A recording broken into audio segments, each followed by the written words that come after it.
আমাদের প্রায় ৬-৭ জন বোনকে ছাত্রলীগ একটি ঘরে বন্দি করে বস্ত্র হরণ করে পিটিয়েছিল।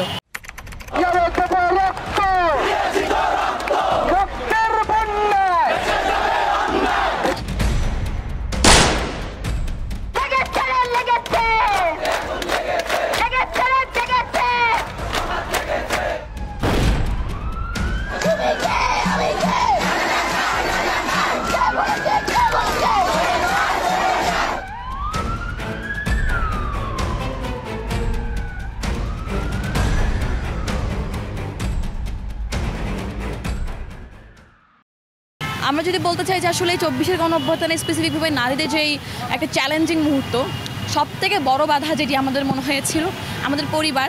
কারণ আমরা আসলে শুরুতে তো রাজপথে আসতে পারি নাই, আমাদের পরিবারকে মানিয়ে গুছিয়ে পরিবারকে ট্যাকেল দিয়ে আমাদের রাজপথে নামতে হয়েছিল। এটি ছিল প্রত্যেকটা নারীর একটি বড় চ্যালেঞ্জ। আর সেটি বাংলাদেশের চিটাগং এমন একটি জায়গা, চট্টগ্রাম কনজারভেটিভ ফ্যামিলি, এখানে প্রত্যেকটা ফ্যামিলি মোটামুটি কনজারভেটিভ, যেখান থেকে আমাদের প্রতিনিয়ত আন্দোলনে আসতে একটি বাধার সৃষ্টি হতো। লাকিলি যদিও আমার এই বাধার সৃষ্টিটা আমি হতে হয়নি, আমার হয় নাই, কারণ আমার বাবা আমি একসাথে আন্দোলন করেছি এবং বাবা মেয়ে দুইজন একসাথেই ঘর ছাড়া হয়েছিলাম। চট্টগ্রামে বা পুরো বাংলাদেশেই প্রথম নারীদের উপর যে অ্যাটাকটা করা হয় সেটি 11 জুলাই, যেখানে আমি নিজে উপস্থিত ছিলাম। সেদিন আমরা প্রায় 10-12 জন নারী ছিলাম। আমরা যখন বটতলা থেকে আমাদের আন্দোলনটি আনছিলাম, ঠিক ওই সময় টাইগার পাস মোড়ে পুলিশ আমাদেরকে বাধা দেয় এবং আমাদের কাছ থেকে আমাদের ব্যানারটা কেড়ে নেওয়ার একটা অপচেষ্টা করে, বাট আমরা সেটি সফলতা দেই নাই। আরেকটি বিষয় ছিল আমাদের আন্দোলনে, সেটি হচ্ছে আমরা আমাদের ভাইদের উপরে নির্ভরশীলতা ছিল যে আমাদেরকে ব্যারিকেড দিয়ে যেভাবে তারা যাতে আমরা ধাক্কা না খাই, আমাদের উপরে হামলা না করুক, এই যে তাদের একটি যে ম্যান্ডেট ছিল যে আমার বোনকে রক্ষা করতে হবে, এই বিষয়টি আমাদের জন্য ওই চ্যালেঞ্জ মোকাবেলার জন্য উৎসাহ দিত। যতই চ্যালেঞ্জ আসুক, যে না মাথায় এটা ছিল আমরা রাজপথে নামলে আমার ভাই আছে। পড়াশোনা করছি চট্টগ্রাম কলেজে, যেটাকে বলা হয় চট্টগ্রামের মধ্যে সবথেকে সন্ত্রাস, খুনি এবং সবথেকে যে ফ্যাসিবাদ কায়েম যেই সন্ত্রাস ছাত্রলীগ ছিল, তারা চট্টগ্রাম কলেজ থেকে ম্যাক্সিমাম বিলং করতো। সো তাদের কাছ থেকে যেই একটা হুমকির মুখোমুখি হয়েছিলাম, যেমন আমার বাসায় কিছু সংখ্যক টোকাই ছাত্রলীগ তারা আমার বাসায় গিয়েছিল এবং আদমশুমারির নাম করে তারা আমাকে বের করতে চেয়েছিলেন। আনফর্চুনেটলি সেদিন আমি সেখানে ছিলাম না। আমি প্রায় 20 দিন ঘর ছাড়া ছিলাম এবং আমার বাবাও ঘর ছাড়া ছিল, তো আমাকে পাইনি। এরপরে 31 জুলাই যখন আমি অ্যারেস্ট হই, পুলিশ আমাকে সহ আর আমাদের 6 জন বোনকে, আমাদের সহযোদ্ধাদেরকে যখন অ্যারেস্ট করে, ওই প্রোগ্রাম শেষ করে যখন আমরা নিউ মার্কেট হয়ে মুভ করছিলাম, আমাদের 3 জন মেয়েকে, আমি, আফিয়া, আরও একজন ছিলেন, আমাদের 3 জনকে কিডন্যাপ করার চেষ্টা করেছিলেন। একজন রিক্সা চালক আমাদেরকে ওখান থেকে উদ্ধার করেছিলেন, পারেননি আমাদেরকে ওই মুহূর্তে আর আমাদেরকে কিডন্যাপ করতে বা অ্যাটাক করতে আমাদের উপরে। হ্যাঁ, একটা চিটাগংয়ের একটাই ঘটনা যেটি হয়তো আপনারা কেউই জানেন না, এখন অবধি মিডিয়াও জানে না। কিছু প্রতিবন্ধকতার কারণে সেই ছবিগুলো আমরা প্রকাশও করিনি বা সেটি প্রকাশ করার মতো ছবি নাই।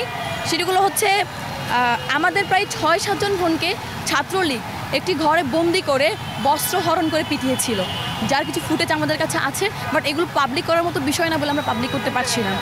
এটি হয়েছিল নিউ মার্কেট আর চাঁদগাঁও আবাসিকের আশেপাশে যে কোনো একটা জায়গায়, এবং নতুন ব্রিজের যে কোনো একটা বাসায় তাদেরকে আটকানো হয়েছিল। আপনারা জানেন যে 4 তারিখও নিউ মার্কেটে প্রায় 10 থেকে 20 জন আপুদেরকে একটা টাওয়ারের মধ্যে বন্দি করা হয়েছিল, ওখানেও টর্চার করা হয়েছিল। সেখানে আমাদের কিছু ভাইয়েরা বা কিছু বাড়িওয়ালারা তাদেরকে আশ্রয় দিয়ে পরে নিরাপদে তাদেরকে আর্মির হাতে হস্তান্তর করে তাদের বাড়িতে পৌঁছে দিয়ে আসে।